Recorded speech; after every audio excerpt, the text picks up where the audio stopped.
उत्साह का मैं हृदय से आपके प्रति आभार व्यक्त करते हुए अभिनंदन करता हूं। आप सबका मैं अभिनंदन करता हूं।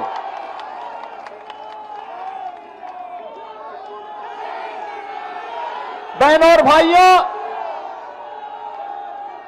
मैं परसों रघुनाथपुर में आया था और रघुनाथपुर में मैं इसलिए आया था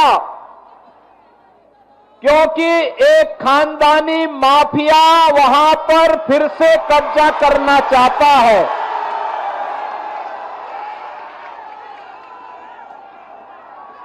उत्तर प्रदेश में तो हमने बुलडोजर से रौंद रौंद करके इन माफियाओं की कचमूर निकाल करके उत्तर प्रदेश की धरती से जहन्नुम के रास्ते उनके खोल दिए हैं। लेकिन हमारी सीता मैया से जुड़े हुए बिहार की धरती पर कोई मारीच और सुबह फिर से सिर न उठाना पड़े, उठा सके। लेकिन जब मैं उस दिन आ रहा था तो बड़ी बारिश शुरू हो गई थी और मैं सोचता था कि कोई सभा में होगा नहीं, लेकिन रघुनाथपुर की सभा में वहां के युवाओं की, यहां के नागरिकों की, यहां के अन्नदाता किसानों की, यहां की माताओं बहनों के उत्साह को देख करके मैं कह सकता था कि सिवान की सभा में उससे भी बड़ा सैलाब आने वाला है। सभी का, सिवान वासियों का हृदय से अभिनंदन करता हूं, स्वागत करता हूं। बहनों और भाइयों, आपने देखा होगा कहीं कोई मजमा लगता है ना, तो मजमा में बहुत सारे लोग आ चुके होते हैं।